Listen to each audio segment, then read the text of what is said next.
Hi, this is Kathy, and I'm going to show you how to put on LipSense today. Start by shaking your tube well for about 15 seconds. Next, you're going to take as little product as you can on the wand, and we will apply our first layer. So, nice thin coat. I usually start at my Cupid's bow, and I will do my top lip.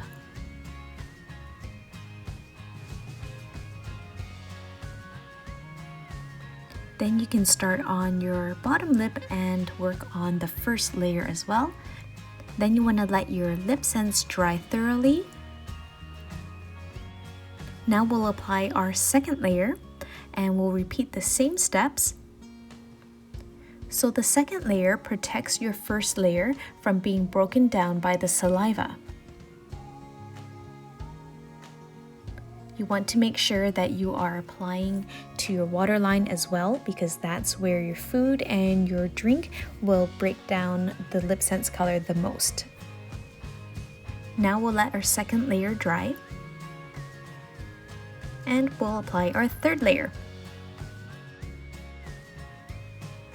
The third layer is important because this provides the full intensity of our LipSense color.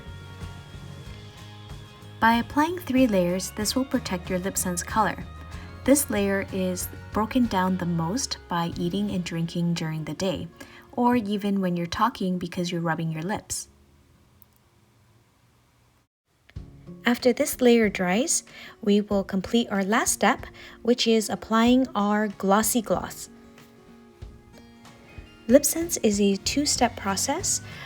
You put on your LipSense first, and you must seal it in with our patented gloss because our gloss contains shea butter and vitamin E. It is super hydrating and moisturizing to your lips, and it seals in the color just like that, and your LipSense will stay in place all day and it won't smudge, it won't budge. You can kiss, eat, drink, and watch your LipSense last for up to 18 hours. It is lead-free, wax-free, vegan, and gluten-free as well, also against animal cruelty. So you have all the benefits of a very healthy lipstick that stays on and it doesn't come off until you take it off. Hope you enjoyed learning about LipSense, and if you have any questions, please put it in the comments below.